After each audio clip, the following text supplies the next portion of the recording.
সুপ্রিয় দর্শক, আসসালামু আলাইকুম। আপনাদের সবাইকে স্বাগত জানাচ্ছি এখনকার আলোচনায়।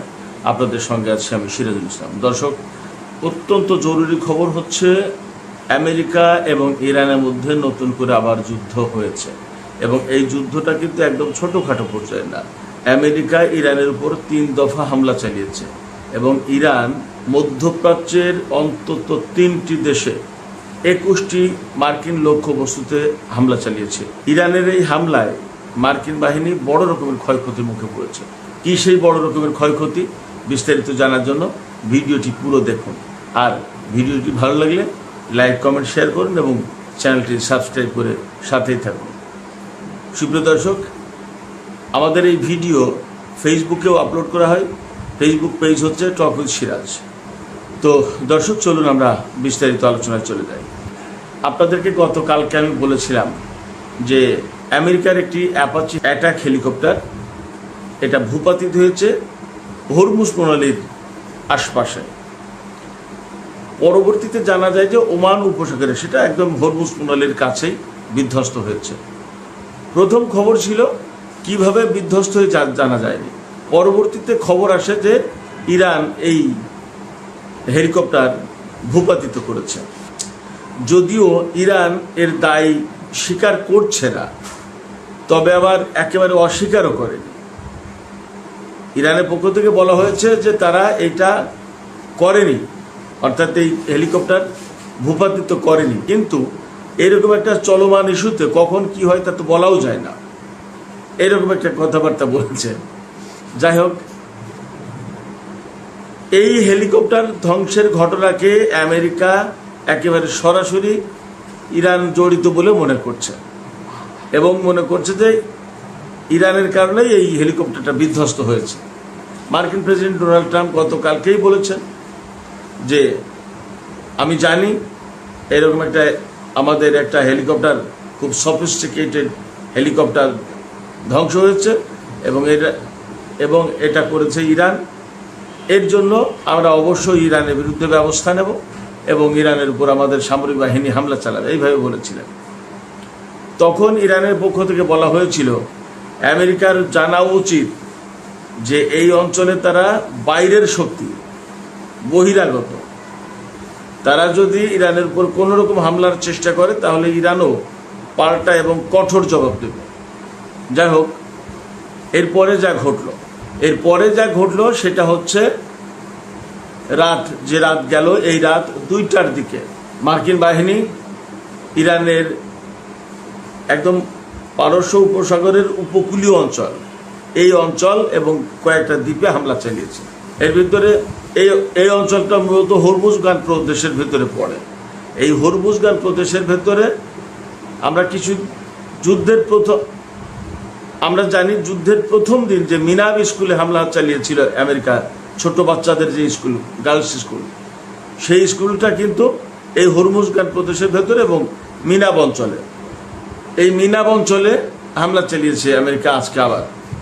এরপরে কিশ দ্বীপ, পারস্য উপসাগরে ইরানের যে কয়টা দ্বীপ আছে তার ভিতরে সবচেয়ে সুন্দর, পর্যটন বান্ধব এবং পরিকল্পিত এবং অনেক গুরুত্বপূর্ণ ইউনিভার্সিটির ব্রাঞ্চও আছে এখানে, কিশ দ্বীপে সিরিক এবং জাস্ক, এই সমস্ত দ্বীপে হামলা চালিয়েছে আর মিনাব অঞ্চলে হামলা চালিয়েছে। মিনাবটা মূলত সাগরের উপরে, অর্থাৎ সাগর পার হয়ে উত্তর পাড়ের দিকে, আর কি সাগরের উত্তর পাড়ের দিকে ইরানের ভেতরে। তো এই সমস্ত অঞ্চলে হামলা চালিয়েছে। এখানে আমেরিকার হামলায় যে ক্ষয়ক্ষতি হয়েছে ইরানের, প্রাথমিকভাবে যা জানা যাচ্ছে তাতে একটা টেলিকমিউনিকেশন টাওয়ার, অর্থাৎ টেলিযোগাযোগ একটা টাওয়ার ধ্বংস হয়েছে, ক্ষতিগ্রস্ত হয়েছে এবং 2টো পানির রিজার্ভার, অর্থাৎ পানি জমিয়ে রাখা হয় এইরকম 2টো রিজার্ভার ধ্বংস হয়েছে। লোকজন মারা গেছে কিনা তা এখনও জানা যায়নি। মোটামুটি আমি যতদূর যা ঘাটাঘাটি করলাম, নিউজ যা দেখলাম, তাতে কোথাও লোকজন মারা যাওয়ার খবর তখনও আসেনি। এই হামলা রাত 2টোর সময় হয়েছে। আমেরিকা এই হামলা কিন্তু একবারে যে একটা জায়গায় হামলা চালিয়েছে, নট দ্যাট। আমেরিকা কিন্তু 3 দফায় হামলা চালিয়েছে এবং বেশ বড় হামলার চেষ্টা করেছে। এর পরপরই ইরান সেগুলো রুখে দাঁড়িয়েছে। আমি এখানে একটু বলে রাখি, আমেরিকা যে হামলা চালিয়েছে তা কিন্তু যুদ্ধ বিমান দিয়ে হামলা চালিয়েছে। আমেরিকার এই হামলার পর ইরান রুখে দাঁড়ানোর চেষ্টা করেছে এবং ইরান তাৎক্ষণিকভাবে রাত 2:30টার দিকে কুয়েত, বাহরাইন এবং জর্ডানের উপরে হামলা চালিয়েছে। আমি আপনাদেরকে একটা কথা বলে রাখি, সবসময় যে বলি যে কুয়েত, বাহরাইন, জর্ডান বা আরব আমিরাত বা সৌদি আরব বা কাতার এদের উপর হামলা চালিয়েছে, এদের উপর হামলা চালানো মানে রাষ্ট্র সৌদি, রাষ্ট্র কাতার, রাষ্ট্র জর্ডান, এই সমস্ত দেশটা রাষ্ট্রের উপর হামলা চালায়নি ইরান। হামলা চালিয়েছে ওই সমস্ত দেশে থাকা মার্কিন ঘাঁটির উপরে। এইটা আপনারা সহজে বুঝে নেবেন। আপনারা কখনোই এইটা রেফারেন্স হিসেবে ব্যবহার করবেন না বা ভাববেন না যে সিরাজ ভাই যে বললো যে সৌদি আরবের উপর হামলা চালিয়েছে। সৌদি আরব বা কাতার বা কোনো দেশের উপর হামলা চালাচ্ছে না ইরান। ইরান হামলা চালাচ্ছে ওই সমস্ত দেশে থাকা মার্কিন ঘাঁটি, মার্কিন অবস্থানের উপর। যাই হোক, কুয়েতের আলী আল সালেম বিমান ঘাঁটিতে হামলা চালিয়েছে ইরান। তারপরে হামলা চালিয়েছে বাহরাইনের ৫ম নৌবহরের ঘাঁটিতে। বাহরাইনে আমেরিকার ৫ম নৌবহরের ঘাঁটি আছে, সেই ঘাঁটিতে। আর হামলা চালিয়েছে জর্ডানের আল আজরাক বিমান ঘাঁটিতে। এই বিমান ঘাঁটিতে আমেরিকার F-35 যুদ্ধ বিমান থাকে। যা হোক, আমি এগুলোর বিস্তারিত বলার চেষ্টা করছি। আলী আল সালেম বিমান ঘাঁটি যেটা কুয়েতে, আপনারা সবাই জানেন, এর আগেও এই যুদ্ধবিরতির ভিতরে গত 1-1.5 সপ্তাহের ভেতরে 2-3 দফা কিন্তু হামলা চালিয়েছে ইরান এই আলী আল সালেম এয়ারপোর্ট বা এয়ারবেজের উপরে, আমেরিকার এয়ারবেজ মূলত। সবচেয়ে দুঃখজনক হচ্ছে যে এই সমস্ত মুসলিম দেশ, প্রত্যেকটা দেশ, স্বাধীন দেশ, তাদের প্রত্যেকটা জায়গায় নিজেদের বিমান ঘাঁটি বা সামরিক ঘাঁটি নেই। আমেরিকার সামরিক ঘাঁটি শুধুই বলতে হয় আমেরিকার অমুক এয়ারবেজ, আমেরিকার অমুক নৌবহর, আমেরিকার অমুক ঘাঁটি। এগুলো অত্যন্ত দুঃখজনক। এগুলো স্বাধীন দেশে নিজেদের নিরাপত্তা নিজেরা তৈরি করতে পারেনি। সবচেয়ে বড় কথা হচ্ছে নিজেদের নিরাপত্তা নিজেরা প্রত্যেকটা দেশ এমনি তৈরি করে থাকতে পারত। আমেরিকাকে এনে আমেরিকা কি তাদের নিরাপত্তা দিতে পেরেছে? লাভটা কি? শুধুই মাত্র উসিলা বা উসলত ছিল ইরান। ইরানকে সামনে রেখে, জুজুর ভয় দেখে এই সমস্ত জায়গায় এরা ঘাঁটি গেড়ে বসে আছে এবং মধ্যপ্রাচ্যের টোটাল অশান্তির মূল কারণ বলে মনে করা হয়। এই যে এত যুদ্ধবিগ্রহ, এই সমস্তগুলো যদি এই আমেরিকা বা অন্যদের উপস্থিতি যদি না থাকতো তাহলে কি এগুলো হতে পারত? মনে হয় হতে পারতো না। কারণ হচ্ছে যার যার দেশ সেই চালাবে। এখানে এমন কোনো আগ্রাসী দেশ নেই যে নিজে গায়ে পড়ে আঞ্চলিক কোনো দেশের উপর আগ্রাসন চালিয়েছে। আমরা আজ পর্যন্ত দেখিনি ইরান 1979 সালে ইসলামী বিপ্লব সফল হওয়ার পর এই দেশটা কোনো দেশের উপর আগ্রাসন চালিয়েছে, আমরা তো এরকম দেখলাম না। সে বরং অনেক ক্ষয়ক্ষতির শিকার। এই ইরানটা বহু বছর ধরে সয়ে আসছে, এখন একদম উপায়হীন হয়ে চূড়ান্ত একটা সংঘাতের দিকে গেছে। উপায় তো নেই, তাও তো সে সংঘাতে যায়নি। তাদের ওপর হামলা চালিয়েছে, ইরানের উপর হামলা চালিয়েছে, তাদের সর্বোচ্চ নেতাকে হত্যা করেছে, তাদের শিশু নারীদেরকে হত্যা করেছে, প্রচুর পরিমাণে বেসামরিক লোকজনকে হত্যা করেছে, তাদের পরমাণু কর্মসূচি, পরমাণু স্থাপনার উপর হামলা চালিয়েছে। এরপরে ইরান পাল্টা জবাব দিতে গেছে। তার আগে তো ইরান কারোর সাথে যুদ্ধ করতে যায়নি। বেসিক্যালি ইরানের ভয় দেখে এই সমস্ত জায়গায় নিজেদের ঘাঁটি গাড়ার ব্যবস্থা করেছে এবং আরব অঞ্চলের দেশগুলো আমেরিকাকে সেই ঘাঁটি গড়ার সুযোগ দিয়েছে। যাই হোক, তো আলী আল সালেম এয়ারপোর্ট যেটা মার্কিন এয়ারবেজ, তাতে হামলা চালিয়েছে। এর আগেও কয়েক দফা হামলা চালিয়েছে। ক্ষয়ক্ষতি সেখানে কী পরিমাণে হয়েছে তা জানা যায়নি। তবে মনে রাখার ব্যাপার যে কুয়েত হচ্ছে ইরানের সবচেয়ে কাছে। যে 3টি দেশে হামলা চালিয়েছে আজকে ইরান, কুয়েত, বাহরাইন এবং জর্ডান, এর ভিতরে কুয়েত হচ্ছে সবচেয়ে কাছের দেশ। যাই হোক, এবং এখানে হামলাটা চালানো ইরানের জন্য একেবারেই খুব সহজ আমি মনে করি, খুব কাছের দেশ। এবং এর আগে আলী আল সালেম এয়ারপোর্টে বেশ বড় রকম ক্ষয়ক্ষতি হয়েছিল। আজকে কী রকম ক্ষয়ক্ষতি হয়েছে তা জানা যায়নি। তবে আজকে যেহেতু আমেরিকা ইরানের উপর 3 দফা হামলা চালিয়েছে এবং ক্ষতির মাত্রাটা বেশ খানিক, 2টো রিজার্ভার, পানি রিজার্ভার ধ্বংস হয়ে গেছে, একটা টেলিকমিউনিকেশন টাওয়ার ধ্বংস হয়েছে, সেক্ষেত্রে ইরান আজকে বড় রকমেরই হামলা চালিয়েছে। আপনারা খেয়াল করুন যে মধ্যপ্রাচ্যের টোটাল 3টা দেশে 21টা লক্ষ্যবস্তুতে হামলা চালিয়েছে। তো কুয়েতে হামলা চালানোর পর আমরা বাহরাইনের হামলার খবরটা একটু আলোচনা করি। বাহরাইনের পঞ্চম নৌবহরের ঘাঁটি, আমেরিকার যে পঞ্চম নৌবহরের ঘাঁটি, এই পঞ্চম নৌবহরের ঘাঁটিতে হামলা চালিয়েছে। আমি সবসময় বলি আমেরিকার পঞ্চম নৌবহর খুবই বড় এবং বিরাট ব্যাপার। এই পঞ্চম নৌবহরই কিন্তু পুরো পারস্য উপসাগর, হরমুজ প্রণালী, ওমান সাগর, আরব সাগর, ভারত মহাসাগরের অংশবিশেষ এবং লোহিত সাগর, এই পুরো অঞ্চলের দেখভাল, নজরদারি, তাদের ভাষায় নিরাপত্তা, এগুলো সব মেনটেন করতো এই পঞ্চম নৌবহরের ঘাঁটি থেকে, বাহরাইন থেকে। এবং আমেরিকা দাবি করে সেটা হচ্ছে যে এই সমস্ত গুরুত্বপূর্ণ নৌ রুট, এই সমস্ত রুটে তো প্রচুর পরিমাণে তেল এবং গ্যাসের চলাচল, অর্থাৎ তেল গ্যাস পরিবহন করা হয় এই রুটে, হরমুজ প্রণালী দিয়ে, আরব সাগর দিয়ে বা ভারত মহাসাগর, ওমান উপসাগর দিয়ে, বাব আল মানদেব প্রণালী, লোহিত সাগর দিয়ে। তো এই সমস্ত এলাকা দিয়েই তো তেলের চালান, গ্যাসের চালান যায়। এর সকল নিরাপত্তার দায়িত্বে ছিল আমেরিকা বা আছে আমেরিকার এই পঞ্চম নৌবহরের ঘাঁটি। কিন্তু ফ্যাক্ট হচ্ছে আমেরিকার কাছে আসলে কে নিরাপত্তা চেয়েছে আমি এইটা বুঝি না। কারণ আঞ্চলিক দেশগুলো, আমেরিকা যদি এখানে না থাকতো, আঞ্চলিক দেশগুলো যদি তাদেরকে যদি শক্তিশালী করা হতো, আমেরিকা যদি বলতো যে বাহরাইনে আমার থাকার দরকার নেই, কুয়েতে থাকার দরকার নেই, সৌদি আরবে থাকার দরকার নেই, কাতারে, ওমানে, সংযুক্ত আরব আমিরাতে কোথাও থাকার দরকার নেই, এই দেশগুলোকে, প্রত্যেকটা দেশগুলোকে যদি শক্তিশালী করে তুলতো, তাহলে এরাই তো এই নৌ রুটে নিজেদের নিরাপত্তা নিজেরাই দিতে পারতো। সমস্যা কী ছিল?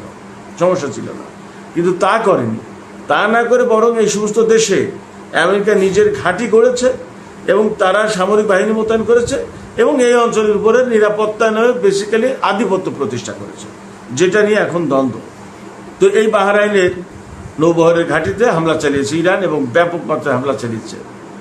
আমি যা শুনতে পাচ্ছি যে ক্ষয়ক্ষতির পরিমাণ যথেষ্ট। কারণ পঞ্চম নৌবহর এমন একটা দেশে, যে দেশের সাথে ইরানের কিন্তু ব্যাপক দ্বন্দ্ব। সংযুক্ত আরব আমিরাতের সাথে যেমন ইরানের দ্বন্দ্ব, তেমনি বাহরাইনের সাথে কিন্তু ইরানের দ্বন্দ্ব। কেন?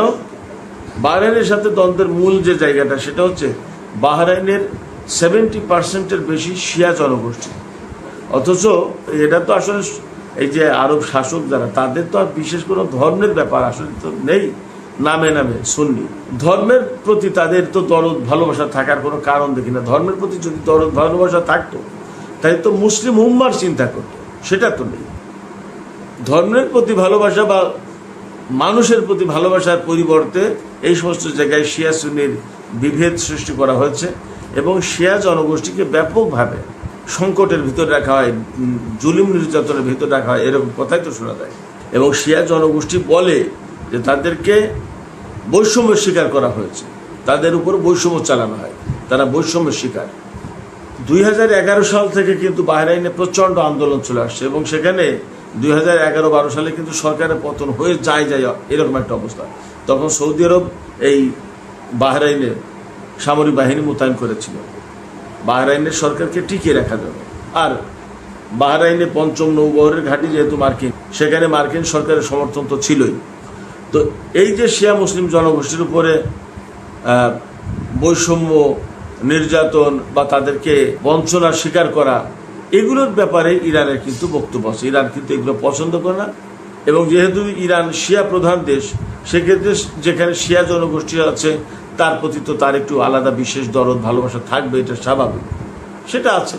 ফলে বাহরাইনকে বিশেষভাবে মুক্ত করার একটা চিন্তা কিন্তু ইরান লালন করে পোষণ করে। মুক্ত করা বলতে মার্কিন দখলদারিত্ব থেকে মুক্ত করা, তারপরে আপনার শিয়া জনগোষ্ঠীকেও স্বাধীন করার একটা চিন্তা। আমি ব্যক্তিগতভাবে যা মনে করি, এটা ইরান বলছে তা কিন্তু না, আমি এইগুলো মনে করি যে এরকম প্রেক্ষাপট আছে।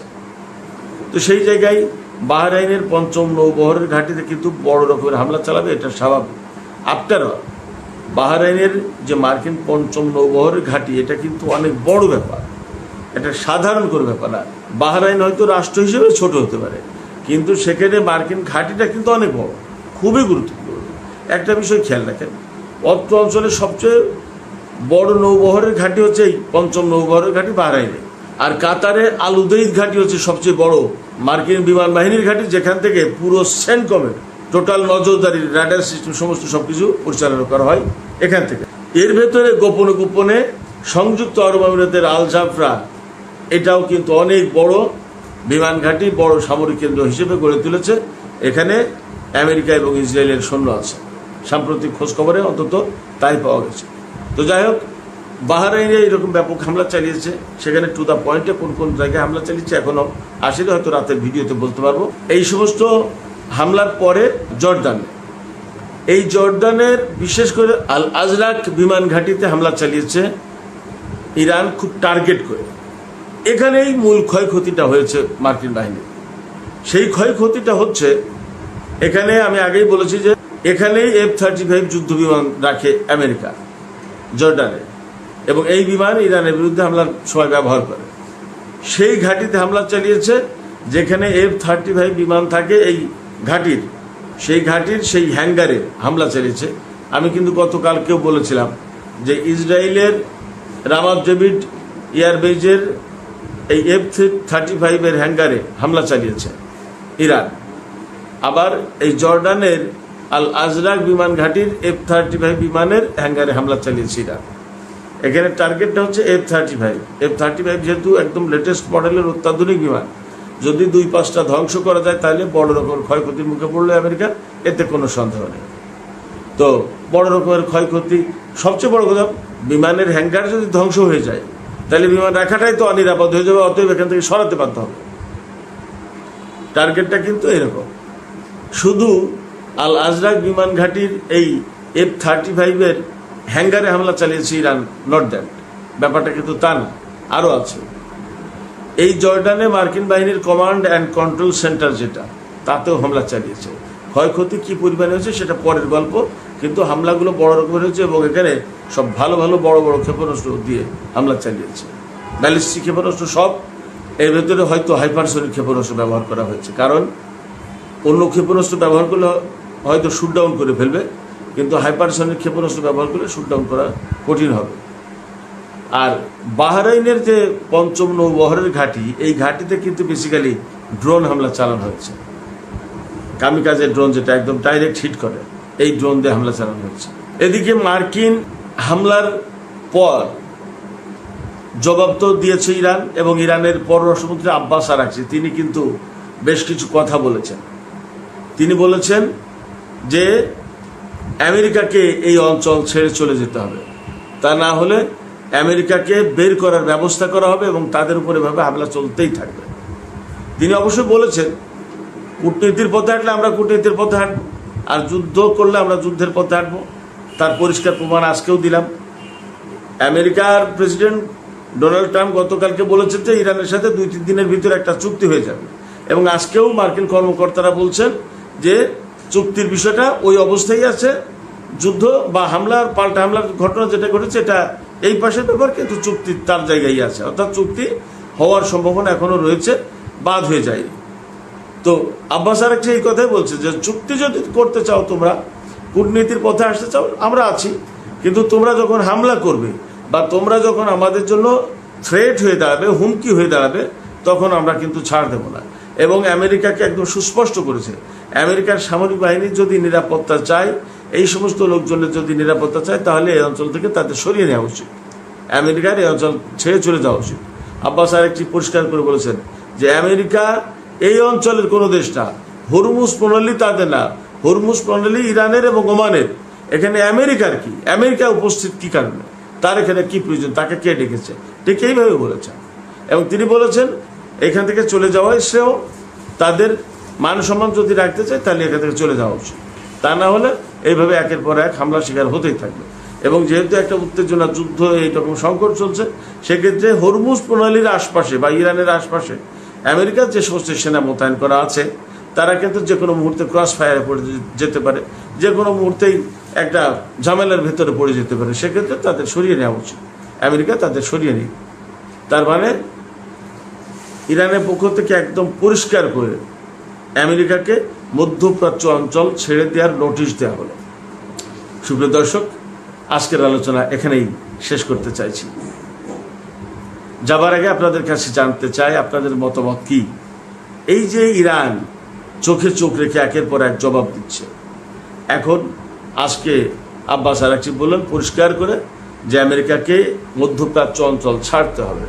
আপনারা কি মনে করেন যে পরিস্থিতি তৈরি হয়েছে তাতে আমেরিকা মধ্যপ্রাচ্য অঞ্চল ছেড়ে চলে যাবে অথবা ছাড়তে বাধ্য হবে? আপনাদের কি মনে হয়?